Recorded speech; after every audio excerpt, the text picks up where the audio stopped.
এই কই দিছো?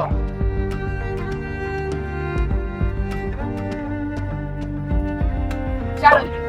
কি আজকাল তো দেখি তোমার রিকশাওয়ালাও পাত্তা দিতেছে না। ফালতু কথা বলো কেন? পাত্তা দিবে না কেন? রিকশাওয়ালা তারা থাকতে পারে না?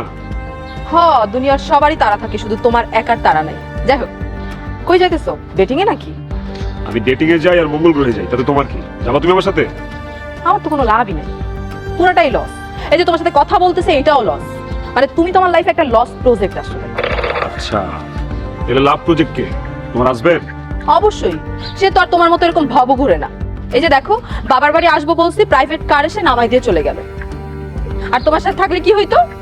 রিক্সা খুঁজতে হইতো রাস্তায় রাস্তায়। তাহলে তুমি চিন্তা করে দেখো আমার ভাগ্যটা আসলে কত ভালো। তোমার বাড়ি থেকে আমার বাড়িতে যেতে গাড়ি লাগবে নাকি? দরকার পড়লে রিক্সা দিয়ে যাবো, হাইটা যাবো। তাও যদি ভালো না লাগে তাহলে দেখছো না এক পার থেকে আরেক পারে তার ঝুলে ঝুলে যায়। ওমনি তোমার বিল্ডিং আমার বিল্ডিং এর মাঝখানে তার ঝুলে তুমি ঝুলে যাবো, সমস্যা কি? তোমার তো চিন্তা ভাবনা সবসময় এইগুলাই ঘুরে। লাফ দিবা, দৌড় দিবা, ক্লাইম্বিং করে আসবা, তারপরে সুড়ঙ্গ খুঁজবা। তোমার তো আর গাড়ি কেনার সামর্থ্য নাই, আছে? তাহলে চিন্তা করো, তোমার সাথে বিয়ে হলে আমার কত খারাপ হইতো। বিয়েটা হয় নাই, খুব ভালো হয়েছে। আর তোমার সাথে বিয়ে না হয় আমার খুব লস হয়ে গেছে। জি না, আমারও লাভই হয়েছে। আমার তার সাথে রিলেশন হয়েছে জানো? শুনলে তো চমকে যাবা। তাই নাকি? চমকা উঠবো। তো কার সাথে প্রেমটা হয়েছে? আমাদের এলাকার এই মেহেন্দি বুড়ির সাথে? তোমার কপালে তাহলে 70 বছরের বুড়ি ছাড়া কিছু নাই, জুটবেও না। এই জীবনে ফালতু কথা ছাড়তে পারলাম না, তাই না? শুনো, আমার সাথে যা সম্পর্ক হয়েছে সে হচ্ছে নায়িকা। ও তাই নাকি? তো সে কিসের নায়িকা? সেটা সময় হলে ঠিক জানতে পারবা।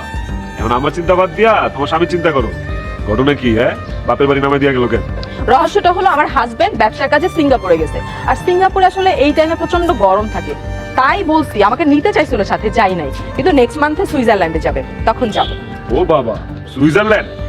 এই সুইজারল্যান্ড বানান জানো? বলো তো সুইজারল্যান্ড কি দিয়ে শুরু হয়? এস দিয়া না ডাব্লিউ দিয়া? পাসপোর্ট আছে তোমার? তুমি সুইজারল্যান্ড যাবা?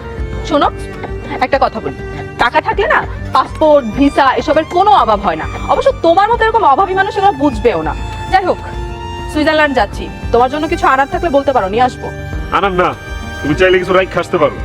সুইজারল্যান্ডে তো অনেক বরফ না, যে কোনো একটা বড় বরফের স্তূপের নিচে তোমার জামাইরে চাপা দিয়ে রেখে খাইছো, আমার জন্য অনেক উপকারী। তারে চাপা দিয়ে কেন রেখে আসবো? তুমি চাইলে আমার সাথে যাইতে পারো, তোমারে চাপা দিয়ে ওইখানে মাইরা রেখে আসবো।